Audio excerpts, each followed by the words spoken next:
Hi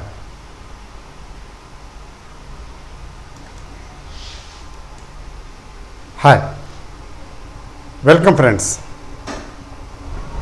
Telugu మిత్రులకి స్వాగతం. ఈరోజు వీడియోలో ఒకటి వీకెండ్ రివ్యూ చేస్తాము. మార్కెట్ ఏమిటి పరిస్థితి, మార్కెట్ ఎలా ఉండొచ్చు, ఎలా ఉండటానికి అవకాశం ఉన్నది అనేది. సెకండ్ ఏంటంటే స్మాల్ క్యాప్స్ గురించి. ఈ మధ్యకాలంలో స్మాల్ క్యాప్స్ ఫండ్స్ గురించి ఎక్కువ డిస్కషన్ జరుగుతున్నది. తర్వాత స్మాల్ క్యాప్స్ చాలా మంచి డీసెంట్ రిటర్న్స్ ఇస్తున్నాయి. వాటిని ఏమిటి ఉంచాలా, అమ్మేయాలా, కొత్తగా ఎంటర్ అవ్వాలా, లేకపోతే అలాగే మ్యూచువల్ ఫండ్స్లో ఇప్పుడు ఫ్రెష్గా ఇన్వెస్ట్ చేయొచ్చా, లేదా మ్యూచువల్ ఫండ్స్లో స్మాల్ క్యాప్ ఫండ్స్లో ఇన్వెస్ట్ చేసినవి తిరిగి తీసేసుకునే టైమా, ఇది తగ్గించుకోవాలా, ఇట్లాంటి వాటి మీద ఎక్కువ డిస్కషన్ జరుగుతున్నది ఈ మధ్యకాలంలో. ఎందుకంటే బాగా పెరిగాయి కదా. సో వాటి గురించి కొంచెం just I will throw A light on that also.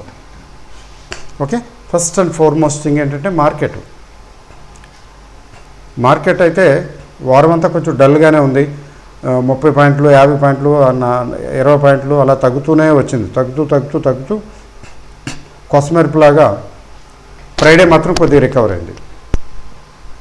అది కొంచెం 50 పాయింట్స్ రికవర్ అయింది, 50+ అయ్యేలో. అంటే నెట్ రిజల్ట్ ఏంటంటే this week ended with small loss. అంటే అరౌండ్ 1%, లెస్ దాన్ దట్, 0.8%, 0.9% రేంజ్లో వీక్లీ చెప్తున్నాను.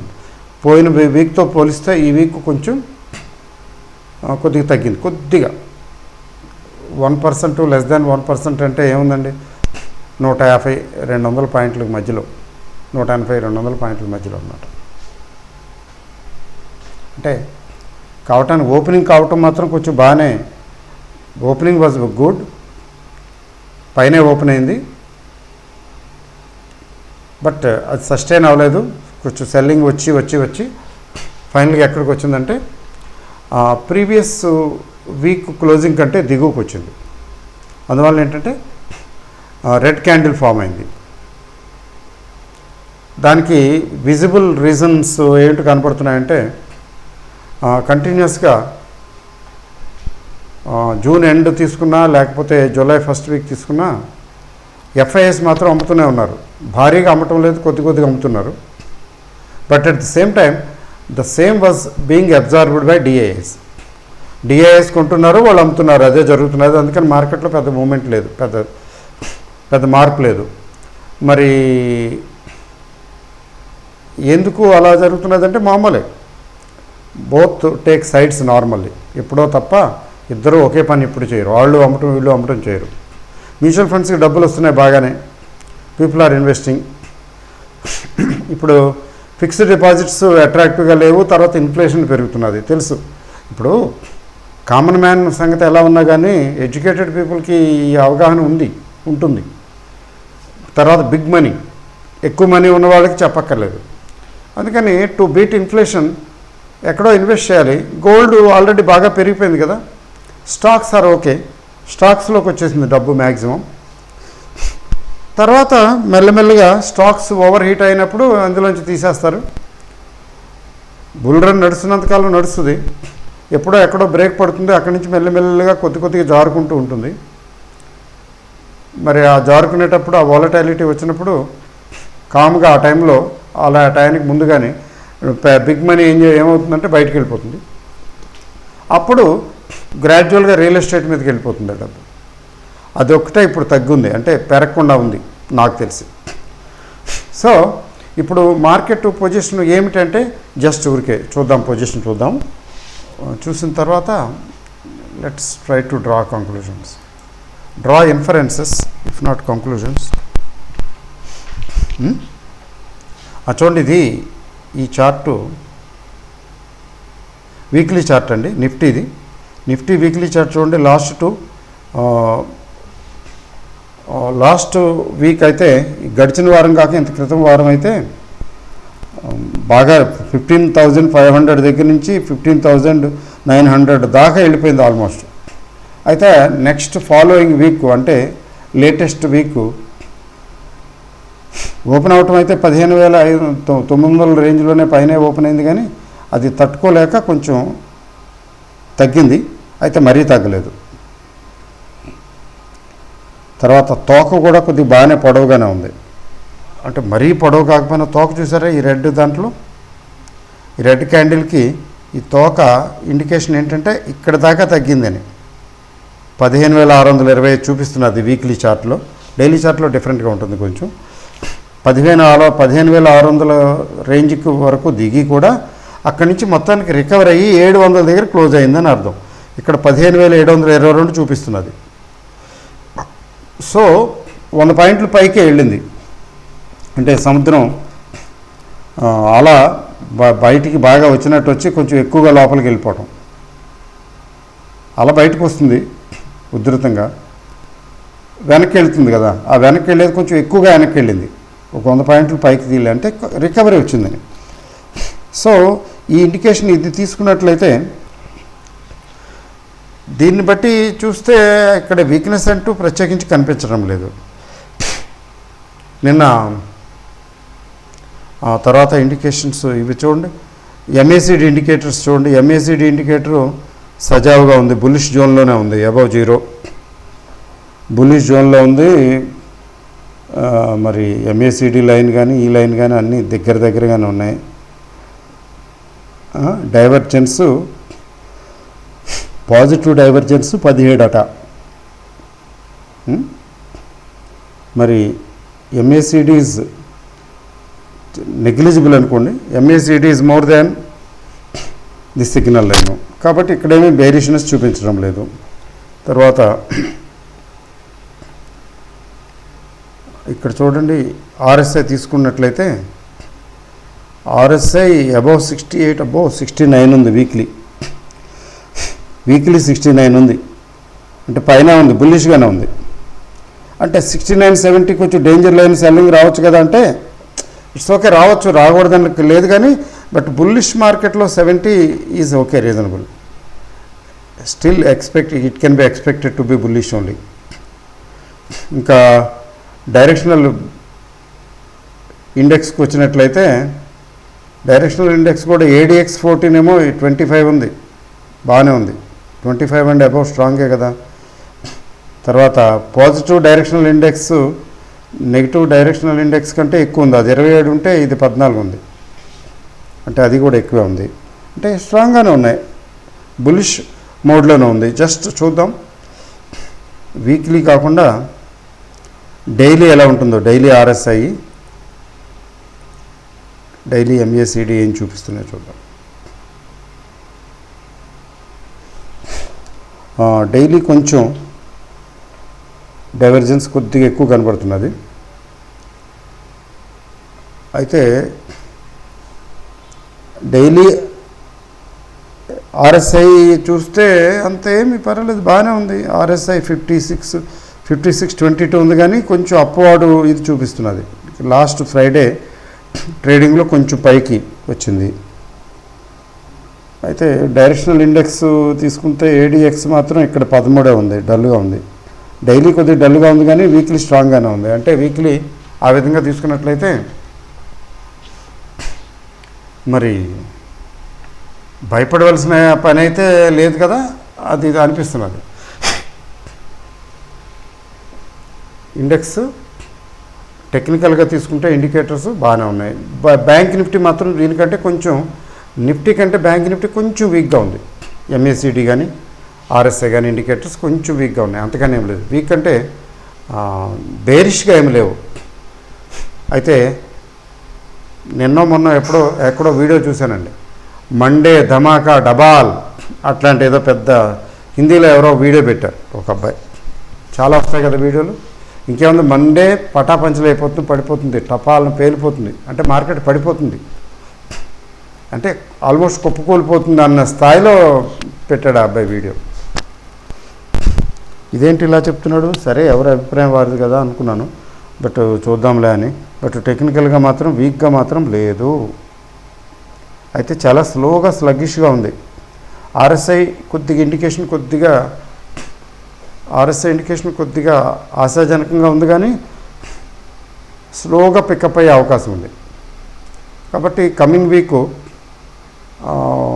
సెట్రెస్ ప్యారిపస్ అంటాం కదా, అదర్ థింగ్స్ రిమైనింగ్ కాన్స్టెంట్. ఎక్కడ ఏదో జరగకపోతే, అనుకోని విధంగా ఎక్కడేదో జరిగితే, లేదా ఈవెంట్స్, ఇంటర్వీనింగ్ ఈవెంట్స్ కానీ న్యూస్ కానీ, they influence the market, they change the pulse of the market. Otherwise అట్లాంటివి ఏమీ లేకుండా ఉన్నాయో అనుకుంటే, ఉన్నట్లయితే మండే టు ఫ్రైడే మార్కెట్లో పెద్ద అలజడే నాకైతే కనిపించడం లేదు. I don't think it is weak anyway, or it is going to plunge into bearish this thing, అదేం అనిపించడం లేదు. అది ఈనాటి స్టోరీ అండి. ఏది మార్కెట్ గురించి. ఇండివిజువల్ స్టాక్స్ గురించి అంటే చెప్పడానికి అంత అవకాశం లేదు, కానీ స్మాల్ క్యాప్స్ గురించి చెప్తాను. ఎందుకంటే ఈ మధ్యన ఎక్కువ చర్చ జరుగుతున్నది. స్మాల్ క్యాప్స్ లాస్ట్ మార్చి నుంచి తీసుకున్నట్లయితే టీఆర్ఐ మీరు వినే ఉంటారు ఆ కాన్సెప్ట్, టోటల్ రిటర్న్ ఇండెక్స్ అని. నిఫ్టీ ఇండెక్స్ దగ్గర దగ్గర 86% రిటర్న్స్ ఇచ్చిందట లాస్ట్ మార్చి నుంచి ఇప్పటి వరకు. 86% ఓన్లీ ఇండెక్స్లో పెట్టిన వాళ్ళకి, లేదా నిఫ్టీ 50 ఈటీఎఫ్ఓ లేకపోతే ఇండెక్స్ ఫండ్స్లోనే పెట్టిన వాళ్ళకి 86% వచ్చిందట. అంటే అప్పుడు పెట్టి వదిలేస్తే, ఇన్స్టాల్మెంట్లో పెట్టుకుంటే డిఫరెంట్. నేను అనుకోవటం జూనియర్ నిఫ్టీ ఎందుకని ఎక్కువ వచ్చి ఉంటుంది. బట్ ఇది టీఆర్ఐ, టోటల్ రిటర్న్ ఇండెక్స్. అంటే మీరు ఇండెక్స్ ఫండ్స్లో పెట్టుంటే, లాస్ట్ మార్చిలో ఇండెక్స్ ఫండ్స్లో అసలు లంసమ్ పెట్టుంటే, మార్చిలో పెట్టుంటే, అదే మార్కెట్ డబాల్ మంది కదా, ఆ టైంలో పెట్టుంటే 31 మార్చి తీసుకోండి, అప్పటికి పడిపోయింది కదా మార్కెట్, అప్పుడు పెట్టుంటే, అప్పుడు ₹1,00,000 పెట్టుంటే ఇప్పుడు 1,86,000 అయింది. టీఆర్ఐ కదా ఇది, టోటల్ రిటర్న్ ఇండెక్స్. మరి మ్యూచువల్ ఫండ్లో పెట్టుంటేనండి అంటే, మ్యూచువల్ ఫండ్లో పెట్టినా అలాగే వస్తాయి. అయితే కొన్ని మ్యూచువల్ ఫండ్స్ అరౌండ్ 80% ఇచ్చుంటాయి, కొన్ని మ్యూచువల్ ఫండ్స్ బహుశా ఇచ్చుండవు, మెజారిటీ ఇచ్చుండవు. ఎందుకంటే చెప్పడానికి చెప్తారు, కానీ ఈ ఇండెక్స్ ఫండ్స్ని బీట్ చేయటం మ్యూచువల్ ఫండ్స్కి అంత ఈజీ కాదు. కొన్ని mutual funds for the time being beat చేస్తాయి, కొన్ని కింద ఉంటాయి. టోటల్గా ఓవరాల్గా యావరేజ్ 0 అవుతుంది. But all will be above. వీళ్ళు మ్యూచువల్ ఫండ్స్ వాళ్ళు ఛార్జ్ కూడా చేస్తారు గట్టిగా. ఇప్పుడు ఇండెక్స్ ఫండ్స్కి ఛార్జెస్ ఉండవు కదా, లో ఛార్జెస్ కదా. సో ఇండెక్స్ ఫండ్స్ పెట్టిన వాళ్ళు ఎంత సేఫో చూసుకోండి, కంపేర్ చేసుకుని చూసుకోండి. మీరు ఎవరైనా ఇండెక్స్ ఫండ్స్లో పెట్టుంటే మీకు తెలిసే ఉంటుంది, అర్థమై ఉంటుంది. తర్వాత స్మాల్ క్యాప్స్ గురించి. అదే టైంలో స్మాల్ క్యాప్స్ దగ్గర దగ్గర 164% వచ్చి ఇచ్చాయట టోటల్ రిటర్న్ ఇండెక్స్ టీఆర్ఐ. అంటే ఇది స్మాల్ క్యాప్స్ 250 అని వీటి ఇండెక్స్ ఉంది, టీఆర్ఐ అంటారు దీన్ని, total return index. Total return index అంటే దాని షేర్ ప్రైసే కాదు, దానికి వచ్చిన రైట్స్, బోనస్, డివిడెండ్ ఏదైతే యాడ్ అవుతుందో అన్నీ కలిపి. ఇప్పుడు డివిడెండ్లు కూడా వస్తాయి కదా, అవి కూడా కలిపేస్తారు. అందుకనే ఇప్పుడు ఆ మధ్యన సెబీ ఏం చేసిందంటే, మీకు బెంచ్ మార్క్ ఇండెక్స్ అని, మా మ్యూచువల్ ఫండ్ బాగా పెర్ఫామ్ చేసింది, ఈ ఇండెక్స్ కంటే మాదే ఎక్కువ వచ్చింది అంటే, వీ డిడ్ సంథింగ్ ఎక్స్ట్రాడినరీ అని చూపించడానికి అన్ని కంపేర్ చేసి చూపిస్తారు కదా, బెంచ్ మార్క్ ఇండెక్స్తో కంపేర్ చేసుకుని. ఫర్ ఎగ్జాంపుల్ లార్జ్ క్యాప్ ఫండ్స్లో పెట్టారనుకోండి, మీరు లార్జ్ క్యాప్ ఫండ్స్లో మ్యూచువల్ ఫండ్లో ఇన్వెస్ట్ చేస్తే వాళ్ళు బెంచ్ మార్క్ ఇండెక్స్ నిఫ్టీ 50 అని తీసుకుని కంపేర్ చేస్తారు. ముందే అనౌన్స్ చేస్తారు, బెంచ్ మార్క్ ఇండెక్స్ ఇది, దీంతో మేము కంపేర్ చేస్తున్నామని. చూడండి, బెంచ్ మార్క్ ఇండెక్స్ ఏమో 45% వచ్చింది, మాదేమో 55% వచ్చిందని గ్రాఫుల ద్వారా చూపిస్తారు. బాగుంది. అయితే వాళ్ళు ఏం చేసేవాళ్ళు, టోటల్ రిటర్న్ ఇండెక్స్తో కంపేర్ చేసేవారు కాదు. డివిడెండ్స్ ఇవేమి కలపకుండా మామూలుగా కనిపించే ఇండెక్స్ చూపిస్తారు. ఫర్ ఎగ్జాంపుల్ ఇప్పుడు 15,722 ఉంది, అంతే కదా నిఫ్టీ. మరి ఇది యాక్చువల్గా టీఆర్ఐ చూడండి, టీఆర్ఐ ఎక్కువ ఉంటుంది. అందులో ఎన్ఎస్సి సైట్లోకి వెళ్ళి చూస్తే వస్తుంది. టీఆర్ఐ నేను అనుకోవటం 17,000 దాటిపోయి ఉంటుంది. ఎందుకని, ఈ షేర్లకి వాటికి వచ్చిన డివిడెండ్లు అవన్నీ కలుపుతారు కదా. అప్పుడు ఏం చేసిందంటే సెబీ, మీరు ఇలా కుదరదు, 2018లో అనుకుంటాను, మీరు ఇలా చేస్తే కుదరదు, మీరు కంపేర్ చేసేటప్పుడు టీఆర్ఐతో కంపేర్ చేయండి అయ్యా అని చెప్పింది, రూల్ పెట్టింది. వీళ్ళు పిసుకుని వస్తున్నారు. అంటే చెప్పాలంటే వీళ్ళకి టీఆర్ఐతో కంపీట్ చేయటం అంత ఈజీ అవ్వటంలా. కొన్ని ఫండ్స్ బాగానే దగ్గర వస్తున్నాయి, కొద్దిగా ఎక్కువ వస్తున్నాయి, కొన్ని రాలేకపోతున్నాయి. ఏంటంటే మీరు పెద్ద యాక్టివ్గా మేనేజ్ చేస్తూ రీషఫలింగ్ చేసి పోర్ట్ఫోలియో కొనటం అమ్మటం ఏదో హడావుడి చేసేస్తున్నారు, ఛార్జెస్ చేస్తున్నారు, తీసుకుంటున్నారు గట్టిగా. మరేంటి సజావుగా ఏమి చేయకుండా ఇండెక్స్లో పడేస్తే వచ్చే డబ్బులు కూడా రాలేదేంటి మాకు అని అనరా ఇన్వెస్టర్లు? తీసేస్తారు కదా. సో ఇప్పుడు కంపీట్ చేయడం ఎందుకు కష్టమవుతున్నదంటే టీఆర్ఐతో కంపేర్ చేసి వాళ్ళు పెర్ఫామ్ చేయాలి దీనికి ఈక్వల్గా. Not that easy. Natural, what is natural is natural. అందుకని చూడండి, index funds give better returns అనేది రానున్న కాలంలో ఇంకొంచెం క్లియర్గా ప్రూవ్ అవుతుంది. It's only a time. ఆ విషయం నేనైతే 2017లోనే డిస్కస్ చేశాను. చాలామంది క్రాస్ చేశారు, చాలామంది ఏంటేంటో చెప్పారు. యాక్చువల్గా నేను కనిపెట్టింది కానే కాదు అది. మహానుభావులు, మార్తాండ్లు, పెద్దలు, వారెన్ బఫే గారి దగ్గర నుంచి ఎంతోమంది దీని గురించి చెప్తూ వస్తున్నారు. వాళ్ళు చెప్తూ వచ్చిన దాన్ని నేను స్టడీ చేసి నాకు అనిపించి నేను చెప్పేశాను అంతే. నేను కొత్తగా కనిపెట్టి చెప్పింది ఏం లేదు, అది నా గొప్పతనం ఏం కాదు. I have only discovered, not invented. So ఇప్పుడు స్మాల్ క్యాప్స్ సంగతి ఏంటి? స్మాల్ క్యాప్స్ మామూలుగా ఇయర్ ఆన్ ఇయర్ తీసుకుంటేనే లాస్ట్ ఇయర్ ఆన్ ఇయర్ ఈ టైంకి పెట్టిన వాళ్ళు June to July to June అలా తీసుకుంటే దగ్గర 100% వచ్చిందట, 100+ స్మాల్ క్యాప్స్ ఫండ్. ఏది? టీఆర్ఐ. స్మాల్ క్యాప్స్ 250 ఫండ్ అందులో ఇన్వెస్ట్ చేస్తుంటే ఇప్పుడు లేవులేండి ఇండెక్స్ అలాగా. స్మాల్ క్యాప్స్ 250 లేదు. ఒకవేళ వాళ్ళు స్మాల్ క్యాప్స్ 250 అనౌన్స్ చేసినా వాళ్ళు ఏమంటున్నారంటే సెలెక్టివ్గా కొన్ని కంపెనీల్లోనే ఇన్వెస్ట్ చేస్తామని. అన్ని కంపెనీల్లో వెయిటేజ్ ప్రకారం చేయరు. 40, 50, 20 అయితే చేస్తారు, కానీ 250 అంటే చేయటంలో. మోతీలాల్ ఓస్వాల్ ఆ మధ్యన స్మాల్ క్యాప్ ఫండ్స్ రిలీజ్ చేశారు. నేను వీళ్ళని అడిగితే వాళ్ళు చెప్పలేకపోయారు. ఎవరో బాంబే ఆయన చేత మాట్లాడిచ్చాడు ఇక్కడ ఇక్కడ అతను ఢిల్లీ ఆఫీస్ వాడు. ఇదంతా ఫండ్ మేనేజరు అనుకుంటా, ఆ టైపే టాప్. నేను అడిగాను, మీరు స్మాల్ క్యాప్స్ ఫండ్ అంటున్నారు కదా, స్మాల్ క్యాప్స్లో ఇన్ని షేర్లు ఉన్నాయి కదా, మరి అన్నిట్లోనూ వాటి వెయిటేజ్ ప్రకారం ఇండెక్స్ ఫండ్స్లో పెట్టినట్టు నిఫ్టీ 50, నిఫ్టీ నెక్స్ట్ 50లో పెట్టినట్టు అలా పెడతారా, లేకపోతే ఎట్లా చేస్తారంటే లేదండి అన్నిట్లో పెట్టమండి, అసలు వెయిటేజ్ కూడా మేము చూసి మంచి బాగా గ్రోత్ ఉండే వాటిలోకి ఎక్కువ వెయిటేజ్ పెడతాము, అన్నింటిలో పెట్టమండి, కొన్నింటిలో సెలెక్టివ్గా పెడతామన్నాడు. సర్లే అన్నాను. తర్వాత నేను కొందాం అనుకున్నాను కానీ ఆ ఫండ్ కొనలా. అంటే న్యాచురల్ కాదు, వీళ్ళు సెలెక్ట్ చేస్తున్నారు. వీళ్ళు సెలెక్ట్ చేసుకుంటే ఫినిష్ అక్కర్లేదు. మొత్తం అన్నింటిలో పెట్టేటట్టయితే వాటి న్యాచురల్ వెయిటేజ్ ప్రకారం వీళ్ళు ఇన్వెస్ట్ చేసి పెట్టేసినట్టుంటే, ఇప్పుడు నిఫ్టీ 50, నిఫ్టీ నెక్స్ట్ 50లో పెట్టినట్టుగా పెడుతుంటే అది ఓకే. నేను పెట్టుండేవాడిని, అప్పుడు నాకు అక్కర్లేదు అనుకున్నాను, వదిలేశాను. వాడు 2-3 సార్లు అడిగారు, ఏంటి సార్ తీసుకుంటారా, తీసుకోండి అది ఇదని, తర్వాత చెప్తానని చెప్పాను. సో అట్లా అనమాట. స్మాల్ క్యాప్ 250 ఫండ్స్లో 250 ఇండెక్స్ యాజ్ ఎ హోల్ తీసుకుంటే అది 100% ఇచ్చిందట దగ్గర. వేరస్ ఇప్పుడు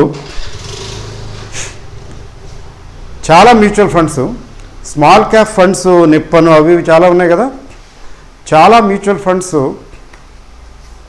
స్మాల్ క్యాప్ ఫండ్స్ ఉన్నాయి. కొన్ని దగ్గర 100% అలా వచ్చినవి ఉన్నాయి, బెంచ్ మార్క్ని బీట్ చేసినవి ఉన్నాయి, దగ్గర ఇంకా తగ్గినవి ఉన్నాయి. అట్లా కొన్ని పైన కొన్ని కింద, అంటే ఓవరాల్గా అక్కడే ఉన్నాయి. అంతకుమించి ఏదో అవుట్ పెర్ఫార్మెన్స్ ఏం లేదు. ఇప్పుడు న్యాచురల్గా ఇండెక్స్ టీఆర్ఐ 100% అయితే అవేమి 130%, 140%, 180%కి ఏమి వెళ్ళా. అలాంటివి ఏమి లేవు. ఎందుకని అలాంటివి ఏమి లేవండి అంటే అదంతే, it's not that easy. They can't beat so easily. Lucky కొన్ని ఫండ్స్ చాలా వరకు 100కి రీచ్ అయినాయి. Now the question is, mutual ఫండ్స్లో పెట్టినా లేకపోతే మనం ఇన్వెస్ట్ చేసిన స్మాల్ క్యాప్స్లో బాగా వచ్చినాయి. ఈ మధ్యనైతే నేను అదే పనిలో ఉన్నాను కదా. ఇగో ఈరోజు ఇవి పెరిగినాయి, ఈరోజు ఇవి అప్పర్ సర్క్యూట్కి వెళ్ళి నేను రోజు రిపోర్ట్ చేస్తున్నాను ప్రతి వీడియోలో. ఎందుకు చేస్తున్నాను? It is only to give you awareness that market is still intact, still strong, still bullish because small caps are rising. Market index తగ్గినా కానీ ఇవి తగ్గటం లేదు, చాలా షేర్లు పెరుగుతూనే ఉన్నాయి.